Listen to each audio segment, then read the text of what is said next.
Vos émissions préférées sont toutes sur Radio Grand Lac. La Voix du barreau.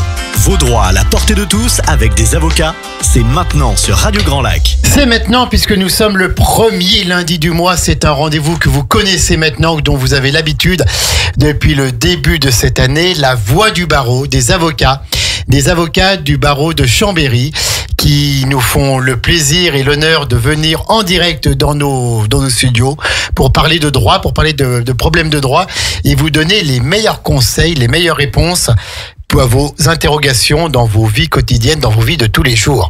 Soyez les bienvenus sur le 92.1 FM radiograndlac.com. On commence cette nouvelle semaine ensoleillée en ce lundi 7 avril en direct, comme je le disais, et on commence bien sûr en saluant le bâtonnier de l'ordre des avocats de Chambéry, maître Daniel Cataldi, en le remerciant pour la confiance qu'il accorde à notre radio locale et puis le soutien qu'il nous apporte, ainsi que tous les avocats membres de cet ordre et qui défilent au gré des mois en direct dans ce studio.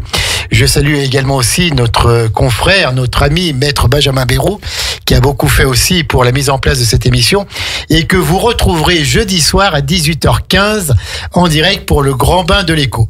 Alors aujourd'hui, émission nouvelle sur le droit, nous allons parler ce qu'on appelle en droit des incapables.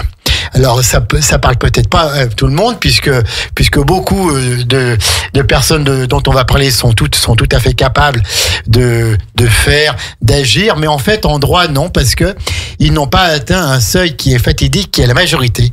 Ils ont moins de 18 ans et donc ils ne peuvent pas accomplir tous les actes de la vie courante comme un majeur peut le faire. Nous allons parler, vous avez bien compris, des mineurs et notamment des mineurs en danger, que ce soit dans leur vie personnelle, dans leur vie familiale, dans leur vie scolaire et tout. On va en apprendre un peu plus pendant 1 heure sur le mineur en danger. Et pour cela, j'ai, alors pas une avocate, mais 2. Elles sont venues en force. J'ai maître Caroline Blanchard de la Brosse. Bonjour, chère maître. Bonjour, Caroline. Bonjour. Ça va, Caroline? Ça va. Pas trop stressé? Un petit peu beaucoup. Eh ben, vous avez bien raison. Non, il faut pas être stressé. Alors, Caroline, pour dire quelques mots sur vous, vous avez fait vos études de droit à Aix-en-Provence et à Grenoble. Tout à fait. Donc, à l'université Pierre Mendès France de Grenoble. Vous avez été collaboratrice en responsabilité médicale auprès d'un courtier en assurance dédié aux professionnels du plateau technique lourd, chirurgien et anesthésiste. C'est-à-dire que vous faisiez quoi dans cette profession? Je traitais des dossiers où les chirurgiens et les anesthésistes étaient mis en cause, soit pour une faute médicale ou un aléa thérapeutique. Et en fait, on les aidait à préparer leur dossier afin d'assurer au mieux leur défense. Donc, vous avez dû être confronté à des cas graves, à des cas difficiles et complexes. Ensuite, à compter de 2015, vous avez été audiencière pour la caisse primaire de la Savoie et responsable adjointe du service juridique. Chargée d'enseignement de travaux dirigés à l'UCLI c'est quoi? C'est l'UCLI, c'est le campus de l'Université catholique de Lyon sur Annecy. D'accord, c'est Lyon 3. C'est Lyon 3, non? Non, c'est l'Université catholique de Lyon. Université catholique de Lyon, donc sur le campus d'Annecy, en droit des contrats, responsabilité civile, et à l'Université Savoie-Mont-Blanc, ce semestre en Master 2, prestations, droit de la sécurité sociale. Vous avez une formation en droit des affaires, votre activité a toujours été centrée sur le dommage corporel et sa réparation.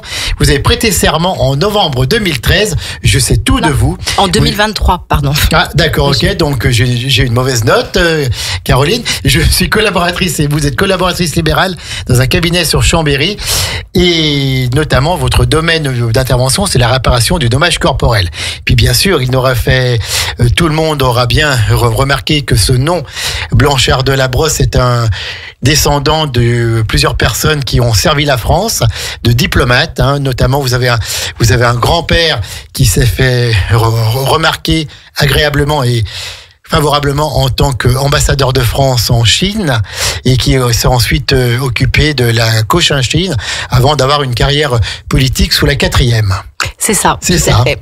Et puis encore un petit mot avant de passer, on embrasse très fort Camille et Apolline qui nous écoutent. Aujourd'hui, je peux leur dire que maman va très bien, elle est en pleine forme. Merci Caroline Blanchard de la Brosse d'être là. Puis alors, à côté de vous, Marion Célis. Bonjour Marion. Bonjour. Ça va Marion? Oui, je crois. Ouais, vous n'en êtes pas sûr. Ça ira bien 14h, c'est ça que vous voulez dire. exactement ça. Ouais. Non, vous qui êtes habitués à plaider durant des audiences qui sont pleines de monde, avec la presse et tout, c'est pas un simple petit micro qui va vous faire peur. Je préfère les assises. C'est vrai, vous préférez les assises. Donc vous avez fait vos études de droit dans une très bonne université qui est sans doute la meilleure du monde, l'université Savoie-Mont-Blanc, le campus de Jacob Belcombette. Et l'EDARA de Lyon, c'est quoi l'EDARA? C'est l'école des avocats. C'est l'école des avocats, d'accord. Prestation de serment en décembre 2016, début d'activité en janvier 2017, en collaboration puis en individuel dans la belle commune de Saint-Joire-Prieuré. Oui, tout à fait. C'est ça. Tout à fait. Formation en pénal principalement, mais aussi en droit des personnes et de la famille. Vous avez décidé de consacrer le plus possible votre activité aux mineurs, plus vulnérables, ce qui permet de pratiquer toutes les matières. Et vous préparez actuellement un DU, un diplôme universitaire en droit des mineurs avec l'Université catholique de Lille. Oui. Donc vous êtes encore en formation. Alors, vous êtes en cours pour donner des cours et en cours pour en prendre aussi. Moi, j'arrête jamais. On n'arrête jamais, je On crois, n'arrête parce jamais de se que former. le droit positif est en constante évolution, donc il faut toujours être au plus proche de la loi, au plus proche de l'évolution de la loi. C'est ce qu'on disait lors de cette première émission avec les bâtonniers Cataldi, le bâtonnier Cataldi, puis maître François Cochet, puis maître Max Joly aussi. Alors, mesdames, chers maîtres, Caroline et Marion, vous avez voulu traiter du mineur en danger. Pourquoi ? Alors, on a bien compris que Marion a une formation pour soutenir et accompagner les mineurs. Mais vous, Caroline ? Alors, on oublie souvent le volet de la réparation du dommage corporel et même psychologique que toutes les violences qui sont faites aux mineurs entraînent. Alors, le mois dernier, vous aviez eu la chance de recevoir notre consoeur Sandrine Pavé qui vous avait évoqué les violences intrafamiliales.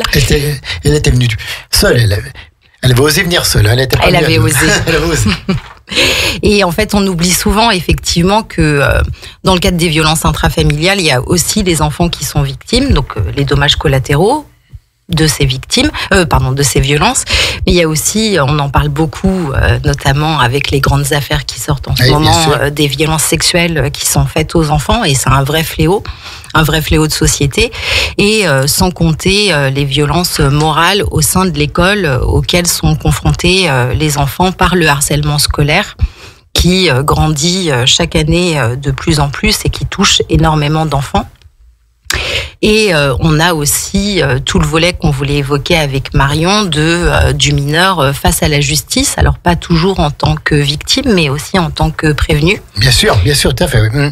Donc, puisque il y a aussi ce pan-là dont on parle pas beaucoup et des nouvelles avancées qui veulent être faites en la matière. Alors, on va parler de tout ça, puis je voulais quand même dire que ça me rappelle plein de choses parce que vous m'avez fait une note pour la préparation de cette émission et j'ai eu le plaisir de retrouver un plan juridique avec un grand 1, un grand 2 à Biabel. Alors, il y a bien un grand C au grand 2. Donc, je me rappelle pas durant mes années de droit d'avoir mis un grand C, mais bon, voilà, vous l'avez mis, mais en tout cas, le grand 1, le grand 2, on voit bien le raisonnement et la démonstration juridique qui, entre nous, est quand même la meilleure. Voilà, c'est celle où on démarre et on va au bout. L'enfant en danger, point sur la situation actuelle. On a parlé donc des enfants qui commettent des violences, qui sont délinquants, il faut utiliser le terme, mais il y a les violences qui sont faites aux enfants. Qu'est-ce que vous pouvez me dire sur ces violences faites aux enfants qui sont en augmentation, que ce soit intrafamiliales ou les violences sexuelles? Laquelle des deux prend la parole? Allez, Caroline. Alors, j'y vais. Donc, exactement comme vous l'avez dit, Sandrine Pavé, la dernière fois, en 2021, c'était 16% d'augmentation des violences intrafamiliales qui étaient effectuées. Donc, c'était une augmentation de 16% par rapport à 2020. En 2022, ce sont... Oui. Est-ce qu'il n'y a pas une conséquence du confinement là-dedans? Alors, J'étais à 2 doigts de l'évoquer, Ah, mais oui. comme vous l'aviez déjà évoqué lors de la précédente Oui, mais émission. C'est Mais pas oui, grave. effectivement, à juste titre, c'est ce que vous aviez très très bien relaté lors de la précédente émission, c'est qu'avec le Covid, le fait de vivre les uns sur les autres alors qu'on n'avait plus l'habitude de le faire, ça a augmenté effectivement ces violences. Après, moi je me rappelle de mes vieux cours de criminologie, ce n'est pas parce que il y a augmentation des violences qu'elles n'ont pas existé avant, c'est Bien qu'aujourd'hui sûr. on les dénonce beaucoup plus Bien sûr. que ce qu'on Bien faisait sûr. auparavant. Bien sûr. Alors là, je suis entièrement d'accord et je pense qu'il faut insister là-dessus parce qu'on dit beaucoup, voilà, les affaires. Puis maintenant, il y a les médias, on est au courant de tout. Mais il y avait des affaires avant qu'on étouffait et qu'on ne connaissait pas. Hein. Tout à Voilà, fait. tout à fait. Donc voilà. Et donc j'allais vous dire, en 2022, c'est quand même plus de 40 000 enfants qu'on considère en situation de danger ou en risque de danger. Et les Français, enfin sur un échantillon de 1000 Français, il y a 24% de Français de plus de 18 ans qui estiment avoir été victimes de maltraitance grave dans leur enfance. Alors ça veut dire quoi la maltraitance? C'est plusieurs choses. Ce sont des violences physiques ou des négligences qui peuvent avoir des conséquences sur le développement des enfants. Approchez-vous du micro un petit peu. Des violences verbales, psychologiques et bien sûr les violences sexuelles. On en parlera, bien sûr. Exactement.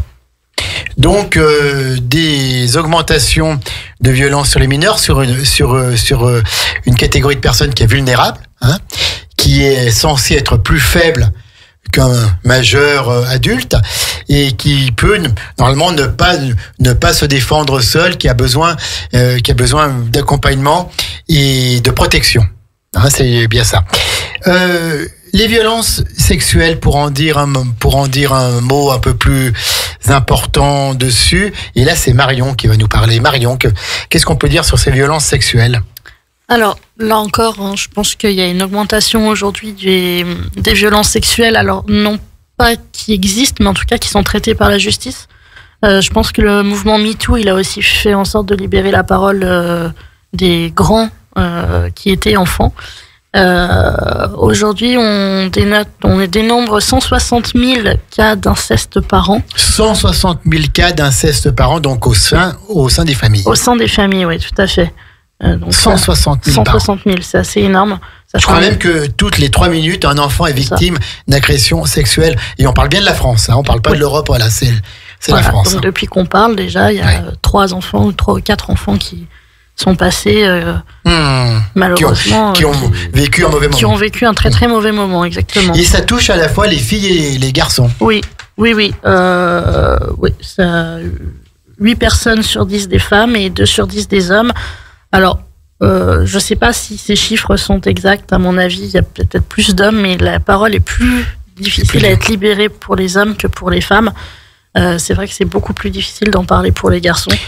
Donc voilà, tous ces chiffres sont bien sûr à prendre avec des pincettes. Alors ce sont des actes, des agissements qui provoquent, qui me traumatisent, qui me traumatisent pour une vie, avec même des conséquences psychologiques énormes, qui peuvent aller jusqu'au suicide et tout. Voilà. Mais on parle d'inceste et de viol, mais il n'y a pas que ça dans les agressions sexuelles. Ça peut être des exhibitions, des attouchements, des mutilations. Tout à fait. Il y a beaucoup de violences sexuelles. C'est une atteinte sexuelle. C'est à partir du moment où il y a un acte qui est commis sur une personne avec le but d'attoucher ou les parties intimes. Les parties intimes. Et vous, donc, dans vos métiers de tous les jours, est-ce que vous voyez des cas, je ne sais pas si je peux m'exprimer comme ça, plus graves, de plus en plus graves par rapport aux parties intimes des enfants? Attention, c'est mais entre un attouchement qui est déjà très grave, qui est impardonnable, et puis peut-être plus de viol, peut-être plus de violence, on parle quand même de sextorsion, de mutilation, etc.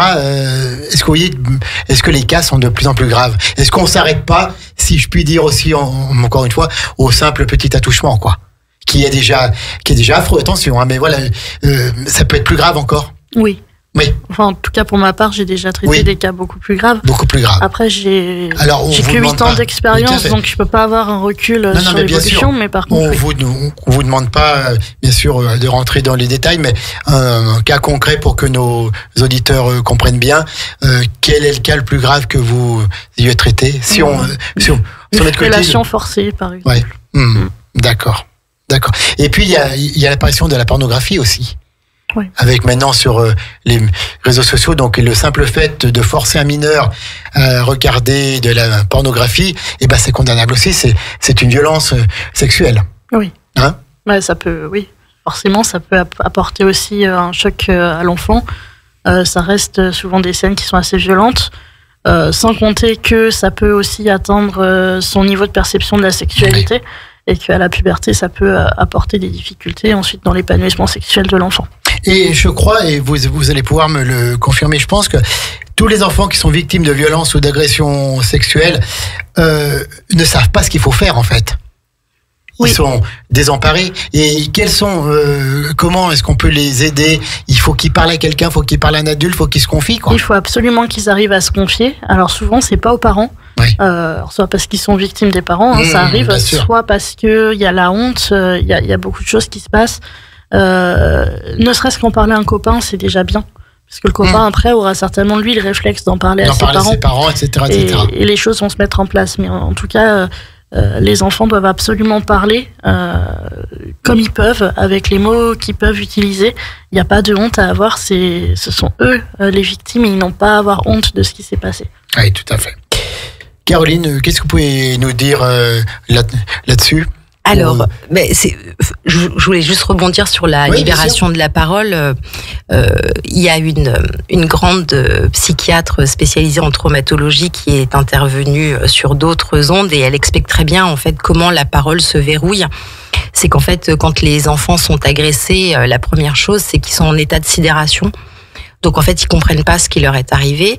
Et si on n'intervient pas très très rapidement, elle s'appelle Muriel Salmona et elle appelle ça une urgence sanitaire mondiale. Il faudrait, dans l'idéal, intervenir dans les 6 heures de l'intervention, enfin de l'agression, pour que ne se mette pas en place ce qu'on appelle la mémoire traumatique. Et en fait, il y a plusieurs possibilités. C'est où l'enfant oublie carrément ce qui lui est arrivé. Donc ça s'appelle l'amnésie traumatique, donc il est incapable de parler et sa mémoire ne reviendra que au bout d'un certain nombre d'années et sur des éléments déclenchants et suivant la gravité de ce qu'il a vécu. Et sinon, si on peut pas intervenir dans les 6 heures, parce que ça relève quand même du domaine de l'impossible, l'idéal c'est dans les 72 heures. Mais c'est pareil, vous imaginez sur un petit enfant qui est en général jeune, c'est juste impossible. Donc en fait, la prise en charge, elle doit être multiple. Et effectivement, comme le dit à juste titre Marion, les parents sont pas toujours les mieux placés pour pouvoir intervenir. Mais si c'est pas les parents, c'est en tout cas le personnel soignant que l'enfant peut être amené à rencontrer ou le personnel de l'école, l'éducation nationale. Et ce qui est dommage, c'est qu'on n'est pas suffisamment formé pour repérer en fait les signes. Qui sont les signes d'un enfant agressé. Donc il y a effectivement l'état de peur ou de sidération, mais ça c'est très difficile à voir. Après, les enfants ils se plaignent toujours de douleurs fantômes aussi qu'on a du mal à voir tout de suite, ou on met ça sur le compte d'autre chose. Et puis surtout à l'école, il y a cette mise en retrait qu'on peut assimiler à ou du harcèlement scolaire ou à autre chose, mais qui parfois vient cacher. De toute façon, le harcèlement scolaire, il arrive jamais tout seul. Et s'il y a harcèlement scolaire, c'est qu'à la base, l'enfant avait déjà un traumatisme. Oui, bien sûr. Et on est plus dans un phénomène de survictimisation qu'autre chose, quoi. D'accord. Alors, on peut pas aller plus loin sur ce point parce que nous n'en avons pas le temps, mais en tout cas, on a bien compris. Et alors, vous parliez du harcèlement scolaire. Oui. Alors, qu'est-ce que vous pouvez nous dire, toutes les deux, Marion et Caroline, sur ce harcèlement scolaire qui fait partie des mineurs, qui mettent les mineurs en danger, ce qui est le thème de notre émission aujourd'hui. Oui, alors là, pour le coup, je pense que c'est pareil, le harcèlement scolaire, il a toujours existé. Mais aujourd'hui, je pense qu'avec les réseaux sociaux aussi, les choses se prennent de l'ampleur. Actuellement, on est dépassé par les cas de harcèlement scolaire. Ça peut également avoir des répercussions terribles pour un enfant. Ça peut aller jusqu'au suicide. Malheureusement, il y a eu beaucoup de cas comme ça. Oui, tout à fait. Et au départ, souvent, ça part juste une blague. Il y a 2 ans, j'intervenais au Festival du film judiciaire organisé par le Comité d'accès au droit. Et on avait visionné des films sur le harcèlement scolaire. Et il y a un des films qui finit donc sur le suicide du petit harcelé. Et son harceleur qui dit mais c'était juste une blague. Oui. Et en fait, j'ai été sidérée, moi, en tant que professionnelle, de voir que tous les jeunes dans la salle rigolaient à ce qui est en train de se produire et ne voyaient pas forcément les conséquences. Et juste une blague sur une personne qui est déjà fragilisée. Et puis c'est une blague, plus encore une blague, un petit peu tous les jours. Au bout d'un moment, ça mène à des conséquences irréparables, soit psychologiques, soit même physiques, parce que on a des jeunes, par exemple, qui peuvent tomber dans l'anorexie, dans la boulimie, les addictions, pour fuir un petit peu tout ça. L'isolement. Voilà, tout à fait. Tout à fait. Et puis, pour certains jeunes, malheureusement, le suicide. Et c'est vraiment quelque chose qu'il ne faut pas prendre à la légère. Après, malheureusement, je trouve un peu dans ma pratique en ce moment qu'on est aussi beaucoup saisi de faits de harcèlement. Alors, à tort ou à raison, les parents protègent leurs enfants en déposant plainte, mais on a énormément de plaintes actuellement qui sont déposées pour des harcèlements qui n'ont pas forcément à se régler dans les gendarmeries, les commissariats. Tout à fait. Alors, quand on parle de harcèlement scolaire qui met le mineur en danger, de quel fait parle-t-on, Marion ou Caroline, ou les deux, Allez-y, vous avez les micros. Alors, je vais reprendre la définition du code pénal. Ce sont des propos ou comportements répétés ayant pour objet ou pour effet une dégradation des conditions de vie de la victime, se traduisant par une altération de sa santé physique ou mentale. D'accord, donc on a bien compris. Donc, c'est des faits répétés et la victime a une dégradation de ses conditions de vie. Ça touche 12% des élèves de primaire, 5,6% des collégiens et 4,1% des lycéens. C'est bien ça. Oui, c'est les chiffres qui ont été donnés par le Conseil national des barreaux. D'accord. Et donc, qu'est-ce qu'on fait que faire dans cette situation quand on a son enfant qui est victime de harcèlement scolaire? Déjà, on rappelle quelque chose qui est important en droit, qui est même fondamental dans un état de droit. On ne fait pas justice soi-même. Non, c'est interdit. Voilà. On va pas voir les parents de l'autre enfant, on va pas voir l'autre enfant. C'est difficile, mais il faut pas le faire. Justice en France et on n'est pas là pour la critiquer. Elle fait ce qu'elle peut avec les moyens qu'elle a. Et je pense qu'on n'est pas trop à plaindre quand même en France. Donc voilà, on ne fait jamais justice soi-même, sinon on devient l'agresseur. Oui, et puis c'est pas rendre service à son enfant non plus. Tout à fait. Donc, voire ça peut renforcer le harcèlement, parce qu'après les autres vont dire t'as été chercher ton papa, ta maman, t'es un bébé, enfin voilà. Ça peut empirer les choses. Que faire, mesdames les avocates, dans une situation de harcèlement scolaire? Non, la première chose à faire déjà, c'est en parler à l'établissement scolaire, parce qu'il y a des choses qui peuvent être mises en place en interne. Il y a des systèmes qui marchent très bien. Qui sont mis en place par l'éducation nationale, et si vraiment ça ne s'arrête pas, dans ce cas-là, il faut vraiment pas hésiter à aller déposer plainte au commissariat ou à la gendarmerie pour qu'il y ait des auditions qui soient faites. Et je crois même que l'établissement est tenu d'agir. Oui, l'établissement est tenu d'agir. D'accord, donc déjà, on prend contact avec la directrice, le directeur de l'établissement, que ce soit du harcèlement qui provienne d'un camarade ou que ce soit du harcèlement qui provienne d'un adulte aussi. Oui, tout à fait. Ça peut exister aussi. Oui. Après, donc, on protège le mineur, là. On protège le mineur comme on peut. Après, il y a des difficultés, notamment avec les réseaux sociaux. C'est-à-dire qu'on peut pas tout faire sur les réseaux sociaux. Le chef d'établissement, par exemple, va pouvoir convoquer les élèves et leur dire qu'il ne faut plus faire ça dans l'ensemble de l'établissement. Mais voilà, maintenant, le problème du harcèlement, c'est qu'il est 24 heures sur 24, que les jeunes se connectent à leur téléphone et qu'ils sont encore victimes de harcèlement après les cours. Ça s'arrête jamais. Est-ce qu'il faut alerter la police ou la gendarmerie? Alors, moi, je pense, mais c'est vraiment mon opinion personnelle. Je pense qu'il faut pas non plus surcharger les commissariats et les gendarmeries. Il faut le faire si l'établissement scolaire n'arrive pas à mettre fin à la situation. Parce que aujourd'hui, on arrive des fois sur des auditions mineures pour harcèlement, pour une insulte à l'école. Voilà. Ça, je pense que c'est de l'argent public jeté par les fenêtres. Donc, encore une fois, il faut du bon sens. Voilà. Encore une fois, il faut du bon sens en sachant que son enfant n'est pas non plus forcément un saint. Voilà, et que dans les écoles, on y est tous passés.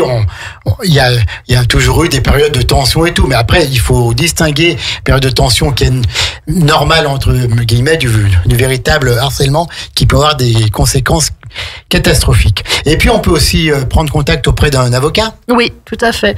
Nous les avocats, on est formés pour, en tout cas certains, pour recueillir la parole des jeunes, pour leur parler avec et sans leurs parents, parce que le langage des jeunes n'est pas le même selon que les parents sont là ou pas. Et on peut les accompagner même jusqu'à la plainte. On peut aller avec eux pour déposer plainte si c'est compliqué pour eux d'y aller seuls. On peut être là, on peut déposer une plainte directement au procureur de la République aussi. Voilà, donc vous pouvez assister et accompagner et conseiller surtout. Tout à fait.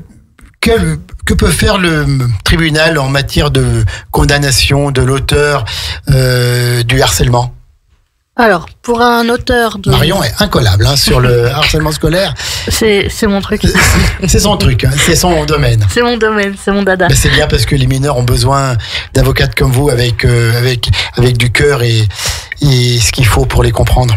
Je sais pas si j'ai tout ce qu'il faut pour les comprendre, je me sens déjà un peu dépassée parfois. Mais... c'est pas grave. Alors, si l'auteur du harcèlement a moins de 13 ans, il n'est pas discernant, donc au sens de la loi pénale, donc il ne pourra pas avoir une sanction. Moins de 13 ans, donc... Moins de 13 ans, il n'y a pas de sanction. Par contre, il peut y avoir des mesures éducatives, il peut y avoir des choses qui... La majorité pénale est à 13 ans, alors. Exactement. Ce que ça veut dire, en dessous de 13 ans, il n'y a pas de condamnation. Exactement. Alors, il peut y en avoir si le procureur de la République motive. Dans des cas qui doivent être particulièrement graves et de... Exactement. De récidive et tout, quoi. Voilà, et puis en fonction de la personnalité de l'auteur aussi, il faut prouver son discernement. Si l'agresseur... Alors oui, c'est un truc, c'est bien ce que vous dites aussi, le discernement. Je me rappelle de mes cours de droit pénal où on parlait de troubles psychiques ou neuropsychiques ayant atteint le discernement. Parce que parfois on dit oui, mais on a commis une infraction, mais on n'est pas conscient de l'avoir fait. Donc il faut faire toutes ces études, et souvent dans le kidam populaire au café du commerce on dit voilà, on va encore leur faire passer des tests et puis on ne peut encore dire qu'ils étaient incapables, ils ne paieront pas. Mais si vous êtes atteint de troubles du discernement, vous avez commis une infraction sans avoir l'intention de la commettre, et c'est quand même une règle, c'est une règle, c'est un principe même. Il faut avoir commis quelque chose intentionnellement, sauf dans quelques cas précis, pour être condamné. Ah oui, alors les petits tests qu'on leur fait passer, c'est des expertises psychiatriques, donc c'est pas des petits tests, hein. C'est vraiment quelque chose de sensé. Fait pas des experts psychiatres, c'est même pas des psychiatres de la rue, c'est des experts psychiatres qui sont experts après les cours d'appel. Et en effet, une personne qui n'a pas compris ce qu'elle est en train de faire ne peut pas être punie pour ce qu'elle n'a pas compris. Donc pour moi, ça me paraît logique. Oui, ça nous paraît logique, mais c'est vrai que pour le kidam moyen, non, voilà, bon. Bref, donc l'agresseur entre 13 et 18 ans.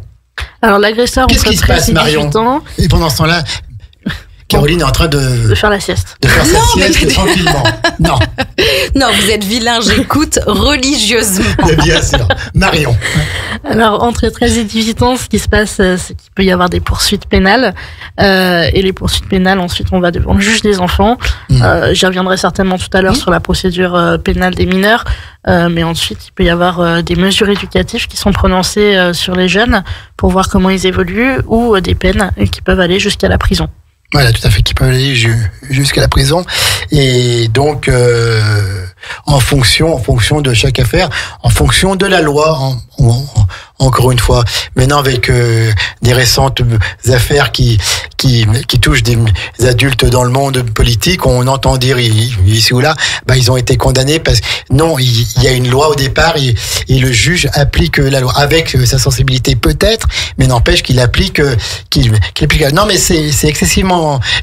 Mais je suis d'accord. Certaines choses. Non, mais je suis d'accord. Et quand on est juriste, il y a même des pétitions maintenant contre certains jugement. C'est grandiose. Enfin, la justice, ça reste le troisième pouvoir, donc. Oui, tout à fait. Je me rappelle d'un prof de droit qui se demandait si c'était pas le premier. Et il y a 25 ans de ça. Donc, alors, on va marquer la pause et la fin de cette première partie. Mais est-ce qu'il y a une augmentation de la délinquance des mineurs? Alors, qu'est-ce qu'on peut dire à la fin de cette première partie? Alors, je pense que aujourd'hui, on parle beaucoup dans les médias de l'augmentation de la délinquance des mineurs. C'est faux, c'est totalement faux. On a une baisse de la délinquance des mineurs actuellement. Alors, il faut que je retrouve les chiffres, mais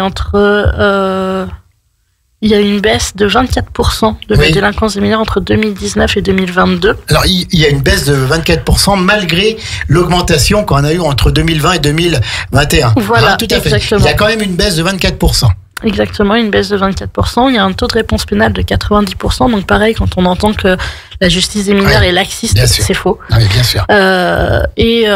Par contre, ce qu'on peut constater, c'est peut-être que la délinquance des mineurs a augmenté dans sa gravité. Dans sa gravité, tout à fait. Ça, les faits sont beaucoup plus graves qu'avant, sont beaucoup plus violents, ont des conséquences beaucoup plus graves et beaucoup plus complexes, beaucoup plus longues aussi pour mal. Mais par contre, les faits ont baissé. Écoutez, chère Caroline et Marion, enfin surtout chère Marion, puis non, mais c'était son domaine et on a hâte de la deuxième partie pour que Caroline soit aussi avec nous. On va marquer une pause dans cet exposé sur le mineur en danger. On revient tout de suite après la petite pause musicale. On est toujours dans La Voix du Baron. Au cœur de la vie locale, Aix-les-Bains, Chambéry et Lac-du-Bourget, Radio Grand Lac. La Voix du Barreau. Vos droits à la portée de tous avec des avocats, c'est maintenant sur Radio Grand Lac. Et nous sommes de retour pour La Voix du Barreau, cette émission mensuelle là, du premier lundi de chaque mois de 13h à 14h, en collaboration avec l'Ordre des avocats du barreau de Chambéry et son bâtonnier, maître Daniel Cataldi. Nous parlons aujourd'hui du mineur en danger, cette catégorie de l'enfant mineur, donc la période qui va de 0 à 18 ans. Un mineur est en droit à un incapable, donc il n'a pas le pouvoir d'accomplir tous les actes de la vie courante en son nom propre. Il n'a pas de personnalité juridique stricto sensu, donc il doit être protégé, il doit être accompagné, il doit être aussi parfois sanctionné, mais avec les règles qui lui sont propres, puisqu'il est incapable, il n'est pas adulte. Je suis toujours avec maître Caroline Blanchard de la Brosse, qui termine allègrement sa sieste et qui va pouvoir prendre la parole, puisque la première partie, non, je taquine, la première partie a été menée de main de maître, si je puis dire, par maître Marion Célis, puisqu'on était vraiment dans son domaine d'intervention avec le harcèlement scolaire, le harcèlement sexuel des mineurs. On va poursuivre. Et dans quelle situation le mineur en danger est-il concerné par le droit? Caroline. Alors, j'allais dire, il y en a plusieurs, mais qu'on a déjà évoqués. Après, d'un point de vue purement civil, je ne sais pas si on peut considérer ça comme le mineur en danger, mais juste pour rebondir sur ce que vous avez dit avant la pause, quand on se retrouve face à des actes commis par un mineur délinquant, bien sûr que on ne peut pas engager sa responsabilité civile. Donc, se pose la question de savoir qui indemnise. Oui. Et la réponse, c'est ses parents. Et puisqu'on est responsable de ses enfants. Exactement, on est responsable du fait, ou en tout cas des faits commis par nos propres enfants. Et ça, on a beaucoup tendance à l'oublier, c'est-à-dire que ce soit dans le cadre de dommages matériels ou même du harcèlement scolaire ou des violences sexuelles, parce qu'elles existent aussi entre enfants, faut pas l'oublier. Oui. Les parents sont directement responsables. Et il y a eu un grand débat jurisprudentiel, et si mes élèves de l'UCLI en L2 écoutent, je pense que ça va bien les faire rire, parce qu'on en a quand même pas mal parlé, de comment on détermine quel est le parent responsable, parce que de nos jours, on a des parents qui sont séparés, oui. Et les enfants alternent leur résidence ou vivent carrément chez un parent tout le reste de la semaine. Et pendant longtemps, c'était la notion de cohabitation qui primait. Oui. Donc on partait du principe que l'enfant qui vivait le plus avec un de ses parents, c'était ce parent-là qui était responsable. Et la Cour de cassation, au cours de l'été dernier, face à des dommages de grande ampleur, en fait, juste pour vous raconter l'histoire très très vite, il s'agit d'un jeune homme. On est ensemble jusqu'à 15h, donc c'est bon, c'est parfait, c'est parfait, Caroline, c'est pas parlé parfait. pendant la première partie, Mais elle se rattrape maintenant. Mais vous vous rendez pas compte, je vais être victime de harcèlement chez moi en rentrant ce soir. Mes enfants vont me dire, mais tu n'as pas bien travaillé, Pauline tu n'as et pas préparé. Camille vont Ouais, pas être c'est ça, contentes. exactement. Elles vont pas être contentes. Non, donc très rapidement, la petite histoire, c'est un jeune homme. Qui donc vit régulièrement chez sa maman, Oui. ses parents sont séparés, et il met le feu dans le sud de la France à des petits bois autour de chez lui. Sauf que ce qui se passe, c'est que ces feux se propagent et indemnisent la propriété de la SNCF, causant des retards de train pas possibles. Et vous imaginez bien l'ampleur des dommages. Et donc autant la SNCF que les autres assureurs se sont retournés contre la maman, et sa propre assurance responsabilité civile avait un plafond d'indemnisation que la maman n'a pas pu, enfin, elle n'a pas pu payer au-delà du plafond d'indemnisation. Donc la question s'était posée de savoir qu'est-ce qu'on faisait du reste et comment les assureurs pouvaient récupérer leur argent. Donc ils avaient appelé en cause le papa, et sous l'empire de la jurisprudence précédente, bien sûr que ses conseils avaient dit, bah non, Oui. il habite pas chez moi, Voilà, il je ne habite pas règle chez le certainement pas. Et s'est opérée une résistance des juridictions de premier degré surtout, et grâce à l'Assemblée plénière de la Cour de cassation, il a été maintenant décidé que même si le mineur n'habite pas avec l'autre parent, les parents sont responsables du fait de leurs enfants, non plus fondés sur le critère de la cohabitation, mais fondés sur l'autorité parentale conjointe. L'autorité parentale conjointe. Voilà. Et par contre, si un parent venait à se voir retirer l'autorité parentale... Alors là, ce serait l'autre parent, le pauvre, qui Tout à fait. resterait seul responsable. D'accord, et bah écoute, merci pour cette J'ai été inspirée pendant ma sieste. Ouais, tout à fait. Non, mais voilà pour cet exemple vraiment très important. Donc, que faire pour se protéger de la violence dans le cadre des violences intrafamiliales? On a vu, on peut déposer une ordonnance de protection devant le JAF, le juge aux affaires familiales, déposer une requête à bref délai devant le JAF, déposer un référé. Je pense que le plus simple, c'est de voir un avocat.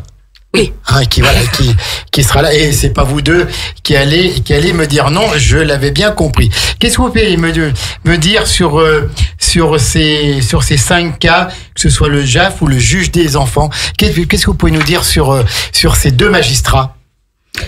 Mais en fait, ils interviennent pas du tout sur la même thématique. C'est-à-dire que le juge des enfants, il intervient surtout si l'enfant est en danger. Donc, il va instaurer ce qu'on appelle des mesures d'assistance éducative et placer très rapidement. On va pas rentrer dans le détail, hein, mais il va placer l'enfant si le besoin s'en fait sentir, ou il va confier en tout cas l'enfant à des associations spécialisées qui vont être chargés de s'occuper de son bien-être et de surveiller qu'il évolue correctement.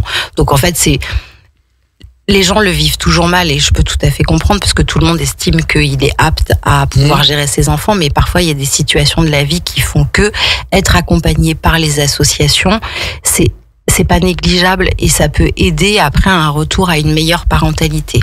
Et le juge réévalue régulièrement, le juge des enfants, il réévalue régulièrement à raison d'une année, parce que le placement s'ordonne d'une année sur l'autre, et il réévalue régulièrement la situation pour que l'enfant soit apte après à pouvoir retourner chez lui dans les meilleures conditions.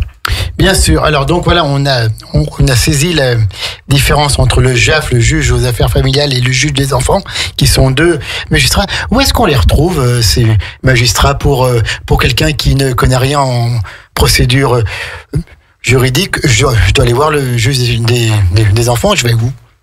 Alors vous allez au tribunal judiciaire de Chambéry ou n'importe quel autre tribunal judiciaire. Donc les tribunaux judiciaires, c'est ce qu'on appelait avant les tribunaux de grande instance. Grande instance, les fameux TGI.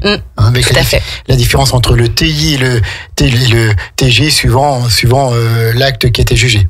C'est ça, et puis souvent c'est aussi conditionné à ce qu'on appelle le taux de ressort, donc le montant du dossier. C'est ce que je cherchais, cher maître. Merci de m'avoir aidé. Alors peut-être la question qui est toute simple, et là j'ai Marion qui est en train de se dire zut, il y a Caroline qui m'a piqué la parole. Non, elles s'entendent très très bien. Tout va bien. En fait, quand estime-t-on qu'un enfant est en danger? On a parlé tout à l'heure de plusieurs cas, mais on a bien saisi quand même il faut quand même du bon sens. Il faut du bon sens pour les parents. C'est pas parce que votre enfant a une petite alcaltarde avec un camarade ou une camarade que c'est forcément du harcèlement scolaire. Quand est-ce qu'on estime, enfin que c'est du harcèlement qui met en danger votre enfant? Quand est-ce qu'on estime qu'un enfant est en danger? Alors, je vais vous donner la définition du code civil cette fois.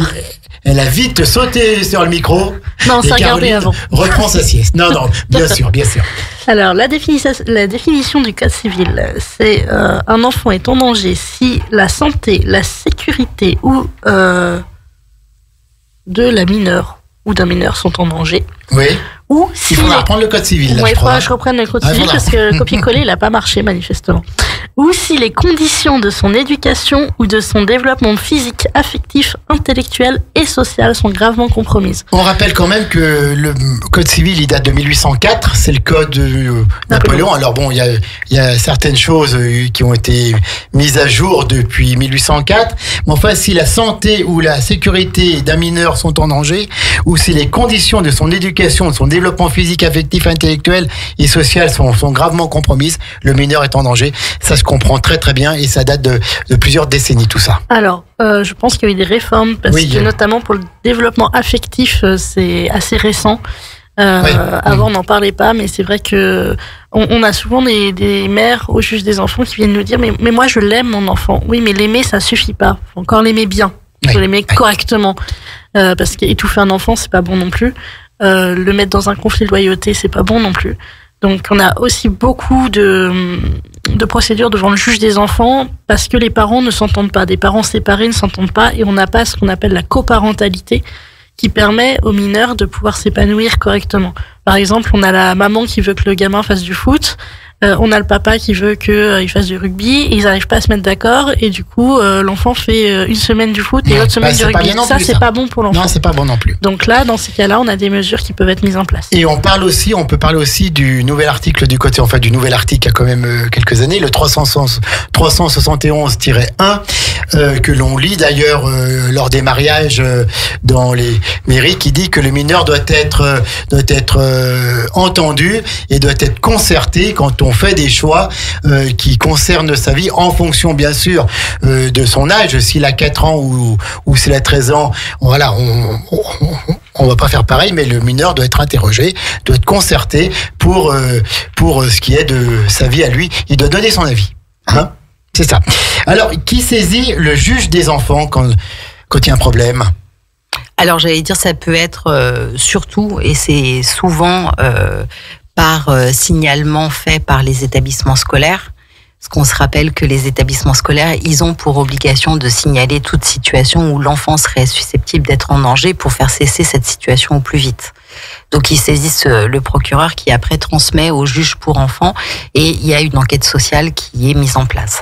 D'accord. Et donc, dans la plupart du temps, après, c'est le procureur lui-même qui est le parquet, hein, ce qu'on appelle le parquet, qui est l'héritier de l'accusateur public, et donc c'est lui qui saisit le juge, hein, qui donne une suite au dépôt de plainte ou à la demande des parents ou de l'établissement en question. Oui, alors souvent les assistances éducatives, elles sont mises en place suite à un signalement, hein. C'est pas les parents qui saisissent, ou alors dans le cadre d'un conflit parental, effectivement en cas de séparation, il arrive que le juge aux affaires familiales se dise que le conflit est trop important digression et que donc il faut installer une assistance éducative. Je me permets juste de faire une toute petite digression, par rapport à ça, au conflit parental. Oui. Effectivement, comme vous l'avez dit, l'enfant, il doit être concerté à chaque étape importante de sa vie.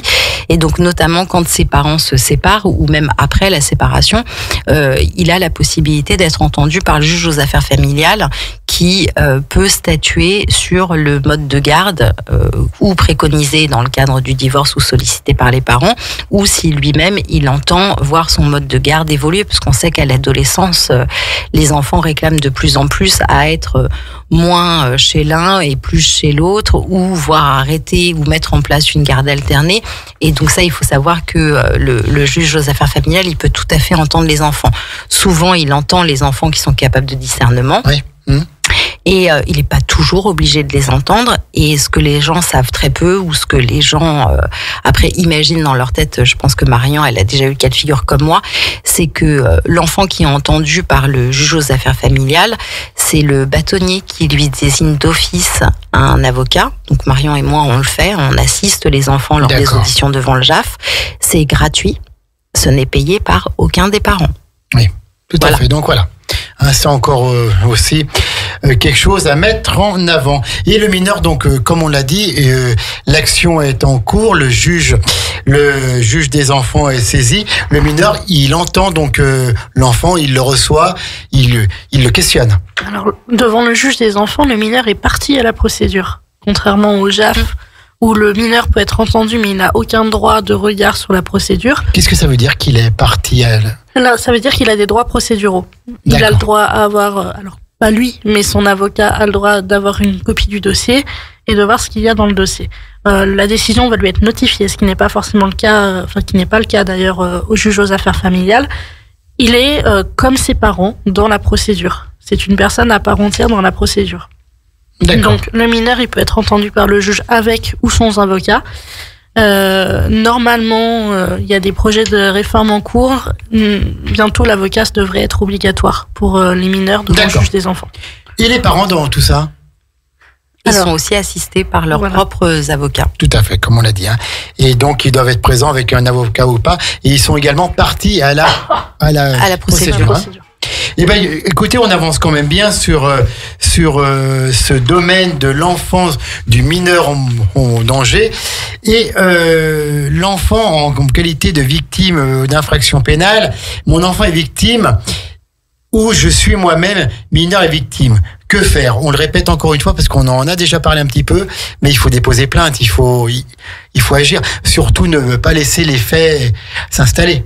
Oui. Ah oui, non, et puis je conseille fortement, je sais qu'on imagine souvent qu'on peut aller porter plainte seul ou accompagné d'un adulte, mais je conseille grandement de s'assister des services d'un avocat. C'est quand même une épreuve pour les enfants d'aller d'être auditionnés par la police, et je pense que d'avoir un autre adulte de confiance et qui notamment connaît le droit et qui représente ses intérêts, et puis ça permet à l'avocat en fait d'être déjà dans la procédure et d'avoir accès aux pièces et de pouvoir en ajouter ou d'en faire écarter, mais en tout cas ça donne la possibilité de voir en tout cas la plainte avancer mieux que si on n'était pas assisté.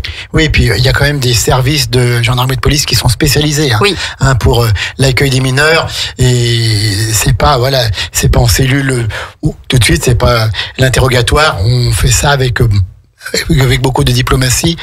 Et puis, on s'adapte à l'enfant. Oui, mais après, j'allais vous dire, jusqu'à 16 ans, on s'adapte à l'enfant, mais après, quand ils ont 16 ans, par exemple, je sais que il y a un mois, vous en parliez avec Sandrine Pavé des auditions Mélanie, mais quand ils ont 16 ans, ils sont plus entendus dans le cadre des auditions Mélanie, et 16 ans, ça reste quand même jeune pour raconter des faits graves. Et on est en pleine construction de soi-même. Exactement. On est ado, quoi. Donc, on est ado, et c'est compliqué, et je pense que pouvoir échanger avec quelqu'un, et puis c'est très impressionnant quand même une audition de police. Donc si on oublie de dire des choses, et puis les forces de l'ordre, ils représentent quand même une autorité. Donc si on oublie de dire des choses, être accompagné, ça permet de se tourner vers son avocat et lui de compléter ou de rajouter ou de faire préciser, parce que parfois les questions, elles peuvent sembler saugrenues aux enfants. Donc moi je ne peux que inviter les parents qui souhaitent aller déposer plainte et emmener leurs enfants déposer plainte d'être assistés. Et puis il y a l'assistance médicale aussi. Oui, médicale tout à fait. Et psychologique. L'enfant peut être aidé d'un psychologue qui est lui-même spécialisé dans de tels cas, et de médecins et tout, pour le suivre et lui donner aussi la force de vivre ça. Oui, tout à fait. Après, c'est pareil, on se cantonne beaucoup au domaine du psychologique, mais tous les enfants qui sont victimes de traumatisme, ils ont besoin d'une prise en charge holistique. Donc ça ne se cantonne pas juste que au domaine de la psychiatrie et du psychologue, il faut amener après d'autres choses, l'ergothérapie, l'orthophonie, le neuropsy, et ça malheureusement, ça rentre pas dans le cadre de l'assistance médicale. Alors que les conséquences sont énormes. Et que faire? parce que ça, c'est souvent le cas aussi, hélas, avec justement les familles recomposées. Puis on parle souvent de la démission, je sais pas si elle est réelle ou pas, mais des parents. Que faire si les parents sont défaillants? Caroline, Marion. Un jeune peut aller déposer plainte seul. Il n'y a pas de difficulté à ça. Oui. Il peut aller déposer plainte, ou alors il peut, s'il estime que... là, vous parlez que de la plainte? Oui, tout à fait. Ou il peut aussi mentionner ces faits, par exemple, à l'institution l'éducation nationale. Le procureur peut se saisir du dossier sans qu'il y ait une plainte de déposer. Et ensuite, on désignera ce qu'on appelle un administrateur ad hoc à l'enfant. C'est des associations qui sont là pour remplacer les parents dans une procédure judiciaire. Est-ce que vous l'avez vécu, vous, déjà dans vos affaires, un mineur qui n'est pas aidé, qui n'est pas accompagné de ses parents, parce que et on accuse personne, mais peut-être que les parents sont dépassés par l'effet du mineur et ne savent plus comment faire non plus, quoi. Alors, pour ma part, non, puisque souvent ce sont les avocats des associations qui interviennent.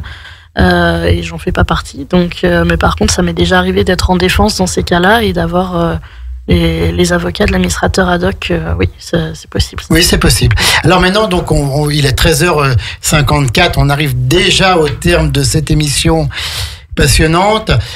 Comment se faire indemniser de son préjudice? Ah là là. Ah. Ça c'est un grand débat. On a dit court. Oui, on a dit très très court. Ah, c'est compliqué, c'est un long débat.